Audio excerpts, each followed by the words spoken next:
বৰ্তমান অনেক স্ত্ৰীৰ অভিযোগ স্বামীয়ে তেওঁলোকক ভাল নাপায়। আপুনি এই 4টা কাম কৰি স্বামীৰ মন ভাঙি দিয়া নাইতো?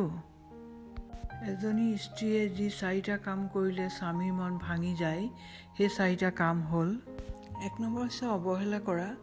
যেনে ধৰক স্বামীয়ে কোনো এটা কাম কৰিবলৈ আদেশ কৰিলে আৰু স্ত্ৰীয়ে যদি শুনিও নুশুনাৰ ভাও ধৰে, তেতিয়া স্বামীয়ে বৰ কষ্ট পায়।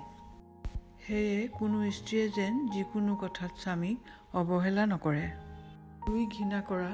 যেনে ধৰক স্বামীয়ে খাদ্য খাই থাকোঁতে স্ত্ৰীকো হাতেৰে খুৱাই দিব বিচাৰিলে, কিন্তু স্ত্ৰীয়ে খাবলৈ অস্বীকাৰ কৰিলে আৰু ক'লে যে আনে খুৱাই দিলে ঘিণ লাগে। অনেক বিষয় লৈ যদি স্ত্ৰীয়ে স্বামীক ঘৃণা কৰে, তেতিয়াও স্বামীৰ মন ভাঙি যায়। 3 স্বামীৰ আগত অন্য পুৰুষৰ গুণগান কৰা। যেনে ধৰক অনেক স্ত্ৰী আছে যে স্বামীৰ আগত কথাই কথাই অন্য পুৰুষৰ কথা কয়, চোৱা তেওঁ কিমান স্মাৰ্ট, তেওঁ কিমান ধুনীয়া, তেওঁ ইমান ইনকাম কৰে ইত্যাদি। এইবিলাক কথাও কোনো স্বামীয়ে পচন্দ নকৰে। 4 পৰপুৰুষৰ লগত সম্পৰ্ক ৰখা।